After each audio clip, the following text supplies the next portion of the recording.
Why save bees? Bees are essential for the ecosystem as they pollinate plants, stimulating new growth. As well as flowers and trees, bees pollinate cereal crops, fruits, vegetables, and nut plants that form the basis of the human diet.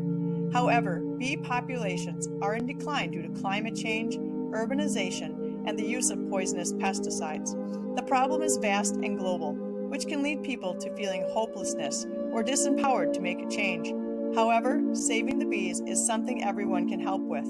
Every positive action, big or small, can have an impact on the bee population. Overall, it's important to save bees. Learn how to save bees. First, you can plant a bee garden. Why are pollinator gardens important? Bees collect nectar from flowers to make honey. Whilst doing this, they gather pollen from flowers and sprinkle it on other plants as they fly. The sprinkle leads to pollination and new growth.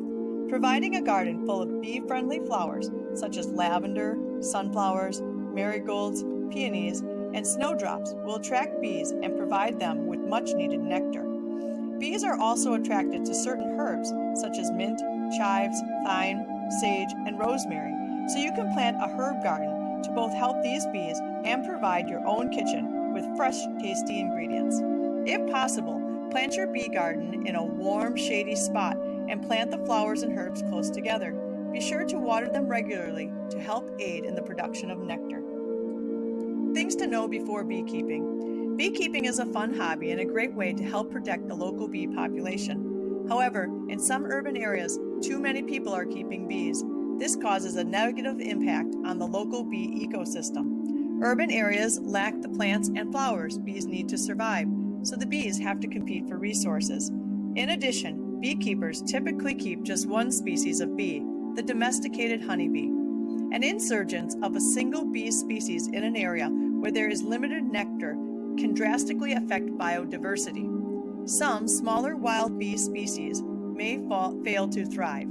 If you keep bees, consider talking to a local wildlife charity first to ensure your hobby won't have a harmful impact on the ecosystem.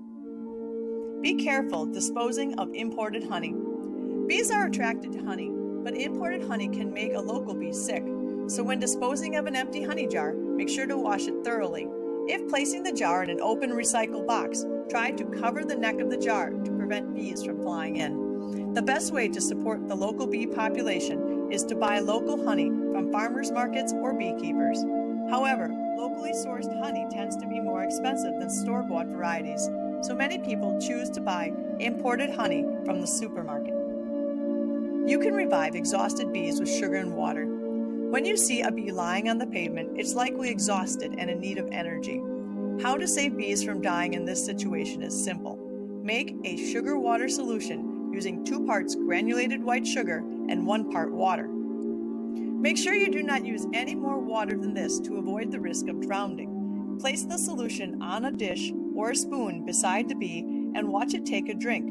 Avoid using brown sugar or sweeteners, as these may harm the bee. It might seem logical to give the bee a spoon of honey instead, but unless this bee created the exact blend of honey you buy, you could risk making it sick. White sugar and water is the safest option and should revive the bee successfully. Raise your voice. There are many campaigns and petitions trying to protect bees. Some of these campaigns are linked to the wider issue of climate change. For example, reducing global warming should have a positive impact on bee populations. There are also some specific causes that you can get involved with. One includes petitioning local authorities to plant more bee-friendly plants in public parks and green spaces. This will help increase the amount of nectar available to local bee population. There is also a global conversation around pesticide use. Many pesticides are harmful to bees, but the laws and guidelines around them vary. Joining a petition, protest, or lobby group can help prevent pesticide use where it might harm bees. If you want to join a movement, you can check out the website Save the Bees.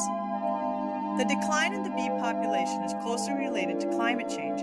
It's also linked to the future of the human race, as without natural pollinators, the production of food is likely to become difficult and more expensive. While the urgency of the situation can feel overwhelming, it is important to remember that every individual person has the power to make a positive change. Whether it's sparing a corner of your garden to grow bee lovely flowers, or dedicating time and energy to campaigning, you have the ability to make a difference. How will you help save bees? Leave us your comments below. And please like and share this video. The bees are counting on us. Why save bees?